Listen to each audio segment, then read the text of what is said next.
Governor Punjab نے سیلاب زدہ علاقوں چکوال، جہلم اور حافظ آباد کے دوروں کے بعد وزیر اعلیٰ کو خط لکھ دیا۔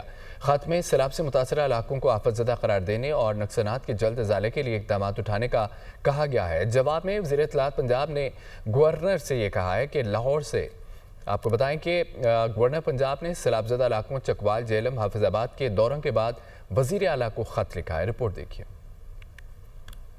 گورنر پنجاب سردار سلیم حیدر خان نے وزیر اعلیٰ مریم نواز کو خط لکھ دیا۔ خط میں کہا گیا ہے کہ سیلاب سے متاثرہ شہروں میں نظام زندگی شدید متاثر ہوا، شہروں کو آپس میں ملانے والے پل ٹوٹ گئے، سڑکیں بہہ جانے سے لوگوں کو مشکلات کا سامنا ہے، غریب لوگوں کے گھر، مویشی اور قیمتی سامان سیلابی ریلے میں بہہ گئے۔ سیلاب سے متاثرہ علاقوں کو آفت زدہ قرار دیا جائے اور نقصانات کے ازالے کے لیے اقدام اٹھائے جائیں۔ گورنر پنجاب کے خط کے جواب میں وزیر اطلاعات اسما بخاری کا رد عمل بھی سامنے آ گیا۔ اسما بخاری نے کہا، گورنر صاحب، آپ کو کھلا خط لکھنے کی کوئی ضرورت نہیں۔ معذرت کے ساتھ آپ کو آپ کا آئینی رول ہر بار یاد کروانا پڑتا ہے، لیکن آپ غلطی کرنے سے باز نہیں آتے۔ پنجاب حکومت سیلابی صورتحال کا سامنا کرنے والے علاقوں میں پہلے ہی امدادی سرگرمیاں شروع کر چکی ہے۔ تمام معاملات حکومتی کنٹرول میں ہیں۔ اگر آپ کسی کو واقعی جگانا چاہتے ہیں تو اپنی جماعت اور اپنی حکومت کو خط لکھیں۔ اسما بخاری کا مزید کہنا تھا، پنجاب کے عوام نے مریم نواز کو مینڈیٹ دیا ہے۔ مریم نواز کی ہدایت پر پنجاب کے تمام متعلقہ ادارے متاثرہ افراد کی خدمت میں مصروف ہیں۔ مریم نواز سیلابی صورتحال کے اگلے روز ہی خود چکوال پہنچیں، متاثرہ افراد کی داد رسی کی۔